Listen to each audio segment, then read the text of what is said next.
Hi, everyone. Thank you so much for tuning in to this online presentation. My name is Kelly Etheridge, and I'm a counseling therapist at Atlantic Wellness. And our presentation today is the brilliance of the teenage brain. You may have never heard the words brilliance and teenage in the same title. So you might be wondering kind of what this presentation is all about, or what you're in for the next 20 minutes or so. Just to give you an idea of some of the goals that we had in mind for this presentation. The first one is to really understand the teenage brain a little better. So whether you're tuning in as a parent or maybe a teacher, maybe you're even a teenager yourself, we really feel like it's important that we spend a little time to kind of dive in and understand what's happening developmentally for teenagers, especially in terms of their brain development. And it really seems like there's a lot of focus on and emphasis on like the early years in terms of development, which obviously those years are really important. But there's a lot happening in the teenage years too, but it doesn't seem to be as much kind of focus on those years. So we really want to give you a greater understanding and kind of awareness of exactly what's happening so that you can, parent to the best of your ability or be, your best self as a teenager. And it's almost like the same as if you were to, if I was to, get my car fixed or tuned up, I would never attempt to do it myself because I don't really understand how a car works. So it's really hard to, parent a teenager if you don't really understand kind of what's happening with them developmentally. The second goal is to challenge and reframe all those negative attitudes that are out there about the teenage years. I'm sure that you will all agree that there's a lot of negativity and kind of almost like discrimination against teenagers. And a lot of people just kind of like, oh, it's just something you have to get through, and they don't enjoy it or look at it in any way positively. And I certainly hear that a lot from people when I tell them that I work with teenagers or I have two teenagers at home. Pretty much, I'm always met with, how do you do that? It must be so challenging. Teenagers are horrible. So people will even say that. So, we really feel like that's not helpful. Those attitudes aren't helpful to any of us, to parents, to teachers, but especially to teenagers themselves. And I hear a lot from kids how they feel very dismissed or disrespected just because of, their age. So that's not okay. Thirdly, we want to offer support and suggestions. Like I said, there's not as much emphasis on those kind of later years as opposed to the early years. And there's not as much support for parents and caregivers. I know I have a colleague who just had a brand new baby. And of course, everyone's offering support, and, you go to doctor's appointments, and people are really concerned, and that's awesome. That's the way it should be. But it seems that when kids get to, elementary, especially middle school and beyond, that we don't support each other the same way. We don't support each other as much as we used to. So we feel like that's really important, and we kind of want to bring that back. And also to offer some suggestions of, what can make the teenage years a little easier. We're certainly not here to say that this is an easy time, but there's lots of things that we can do to make it better. And lastly, we hope to promote compassion and empathy for teenagers, for parents, for all of us, that are working with teenagers, because it is challenging. But, we're hopeful that by kind of understanding what's happening and looking at it through a more positive lens, that, compassion and empathy will come with that, and that will just make it better for everyone. So as I said, we're talking about brain development, and because I'm certainly no expert, One of the experts that we relied a lot on to create this presentation is this gentleman. His name is Dr. Dan Siegel, and he's written a lot of great books, and you can watch a lot of his talks on YouTube. The book that we relied on the most was this book called Brainstorm: The Power and Purpose of the Teenage Brain. And I would highly recommend it if you have, any interest and want to learn more. And there's actually parts of it that are just for teenagers themselves on what they can do. So I've recommended it to some of the clients that I work with, and it's an awesome book. And what we've learned from this book and all of the other research out there is that adolescence is from 12 to 24. So basically, when we're talking about brain development of the teenage years, we're looking at all the way up to 25. That's how long it takes for your brain to kind of be fully developed. And I think a lot of people know that, but we don't always kind of really keep that in mind when we're looking at somebody, especially somebody that's maybe over 18. I know I have a niece that's 20, she's in university. And oftentimes when, young adults are like living on their own, or even after, kids learn to drive and they can kind of, have their own money and have a job, we kind of forget that until they're 25, they still have an adolescent brain. So their brain is still developing. And just knowing that can make it a little bit easier to maybe understand some of the choices they make, because their brain isn't fully developed yet. And the adolescent brain, we know, looks different than a child's brain or than an adult's brain. And we know that because we can study the brain closer because we have better technology today. And it's not a period that you can kind of just jump over. You have to go through that period of adolescence and that period of growth in the brain to get to adulthood. So it's a really necessary period. And sometimes that makes it easier too, to know that, oh, this is tough, but it has to happen. It's important to go through. It's a step, towards independence.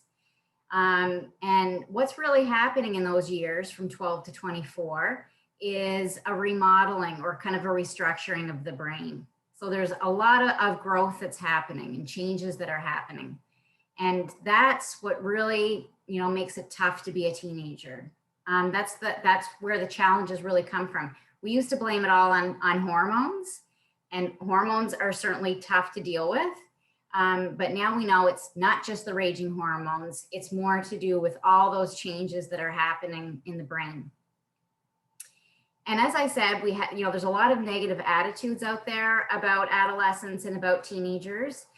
We're going to look at 4 of, what we think are the really common ones, and try to kind of flip them or reframe them from more of a brain perspective and more from a place of understanding and compassion, rather than just judging, right? So the first one is that teenagers are dramatic. I'm sure that you've heard that before. You probably agree with that. We're not saying these things aren't true. We're just trying to kind of reword it and reframe it in a more positive way of, like I said, of understanding. So if we look at that from a brain perspective, we can understand it, because instead of saying teenagers are dramatic, we want to say that the teenage brain is more emotional, right? That's just a fact. And the reason why is that the emotional parts of the brain that are more kind of in the middle part of the brain are really active and intense during adolescence. Okay, but the front part of the brain that helps us with things like reasoning, reflecting, and kind of thinking ahead and making good decisions, that part of the brain is still under construction. So it's almost like your brain is like a car going kind of full speed a lot of the time, but your brakes don't really work just yet, right? So as you can imagine, this is really tough for teenagers to go through. There's a lot of, youth will say how they feel super like dramatic, out of control, like there's something wrong with them, like they're crazy. They're happy one minute and upset the next, and they, nothing even happened. So, what I tell them is that it's normal. It's not easy, but it's really normal. So that's helpful for us to know as parents, but it's also helpful for kids to know, right? Or for young people to know. Um, and one of the best ways that you can help them with that is, we have to find ways to help them cope and express it. But even before that is just to listen, is just to be present. And you don't have to try to solve it or fix it. You just have to hear it and validate it for them. And that's a really, really big one. Okay. Dan Siegel talks a lot about that. And it's like you have to name it to tame it. So just to say what you're feeling and just to say it to someone and have it heard, especially by a parent, is huge. And then, there's lots of other ways that you can encourage your kids to cope and express with their emotions, and and do this for yourself as well. Journaling is a great way, right? Just to write everything out. Anything creative like that, with like drawing or painting, Play-Doh, anything like that. Running, exercise, sports, music is a great way. And then there's all just the little things like, maybe just going to grab a shower, right, can sometimes just kind of restart a little bit and help you kind of just kind of regulate for a moment. So the next kind of negative attitude is that teenagers are impulsive and make bad choices. Another one that I'm sure has run through your mind, or you've certainly heard of before. And again, we can explain that through the brain. So instead, we could say something like, the teenage brain likes new and exciting things. And the reason for that is that you've probably heard of dopamine before, and that's a neurotransmitter in your body that kind of drives you towards like reward and pleasure. And the dopamine levels are lower in a teen brain. Okay. So when they're just kind of sitting around or doing the same old thing, they're really bored. And because it's just lower. But if they do something new and exciting, they get a bigger release of dopamine. So there's kind of a bigger payoff for them. So that kind of makes sense if we think about it. And the real, risk in that is, teens are more susceptible to accidents, right? Like driving fast and reckless. They're more susceptible to addictions, right? And an example that always comes to mind is a friend of mine who had a son that was probably about 15, I think, around that at the time. And him and his friends were bored, hanging out on the weekend, and they decided that it might be fun to try to jump from the roof onto the trampoline. And us hearing that, we're thinking that's not a good idea. And it wasn't. He ended up having to get emergency kind of dental repair. So it wasn't a good idea, but it's a good example of how, that drive towards something exciting, right? And it's pretty powerful. So what do we do about that? We have to help youth take safe and healthy risks. Okay, it might not feel good to us as parents, things like dyeing your hair, or, there's examples here of going snowboarding or maybe mountain climbing, obviously things that are safe, performing. Maybe, your son comes home and says he wants to run for student government, and you're like, no, you kind of don't think he's going to win, don't do it. But it's important for them to be able to kind of put themselves out there and take those safe and healthy risks. Not that they're not going to maybe get, hurt from them, maybe emotionally or socially, but they're physically safe, and they're important to their development, to their brain development. Because if they're not taking safe and healthy risks, they're going to take, not safe and not healthy risks. The third one is that teenagers cave to peer pressure. Okay, we hear that a lot. And just the way that it's said, I mean, it's just so negative and judgmental, right? Almost like they're so weak and they don't have a backbone. But instead, we could say it like the teenage brain needs to connect with peers. Okay. And there's a big drive in the teenage brain, and it's built right in there through evolution, through DNA, that, you know, eventually you're going to leave home and you're going to leave your family, and you need to survive. So the safest way to survive is if you're with people, right? There's safety in numbers. So, you know, the teenage brain is driving your teenager away from you and your family towards their peers. And it's obviously a hard time because you don't feel as important as parent. You know, if you're the parent, kids don't seem to like it either because they sometimes feel guilty. Like, I wish I liked to hang out with my parents. I just don't like to go camping anymore. And I don't like family, you know, movie nights. And it's really to do with their brain. So it's helpful for us to think about that because it's a lot less hurtful. And if you think about the example I just used of the boys that jumped, you know, from the roof onto the trampoline, they probably wouldn't have done that if they were by themselves, right? So there's probably a few that were like, I don't want to do this, but you do it just because it's so important to fit in and to connect and be a part of a group. So, you know, when your kids feel like they need to go to the party, or they need to have the Adidas sneakers that are $200, it doesn't mean that you buy the sneakers or allow them to go, but you understand that need for them because it's their brain driving them to fit in, right? And to be a part of the group.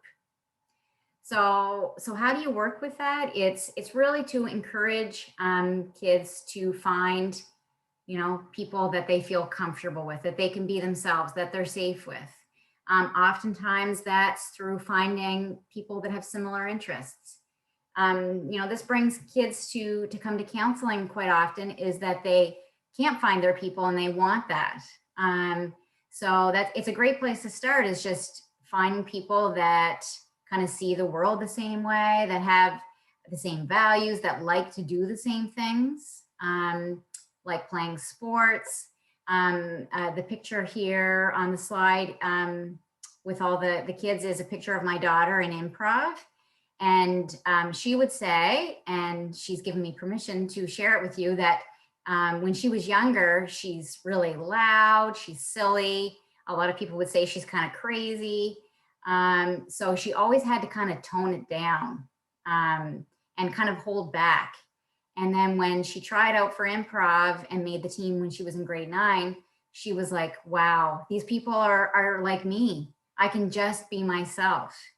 So that's what you really want to encourage. And it's usually kind of an ongoing challenge for all of us, but to find people that you can really fit in with, right? So that you don't have to compromise your values or your integrity to fit in, because it's that important to young people, right? And the last one is that teenagers are rebellious. And again, rebellious has that kind of negative kind of connotation, whereas really it's that the teenage brain is more creative and critical. Okay, so there's something that's happening, the reconstruction of the cortex in the brain, that starts to allow young people to think more critically and more creatively and think outside the box and challenge the status quo. And that's a great thing, because us as adults, we get kind of set in our ways and we just do what we've always done because it's comfortable and, you know, that's what we know. And teenagers come along and they're like, why would you do it like that? I don't think we should have to do that. That doesn't make any sense. And it can be really hard because it's hard on relationships. It's hard on the parent-child relationship. It's hard for teachers. It's, you know, hard for anyone that's older and thinks, hey, you should just do it that way because I said so.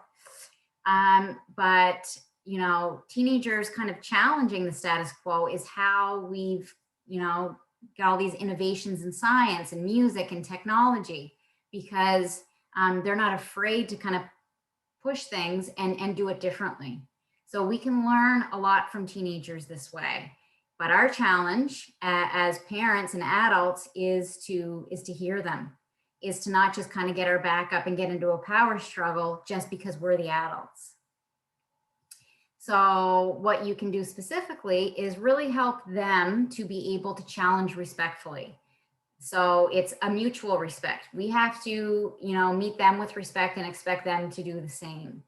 So if this is a picture of youth in a climate change rally, and that was very peaceful, obviously before COVID, because no one's wearing a mask. And yeah, if you know that,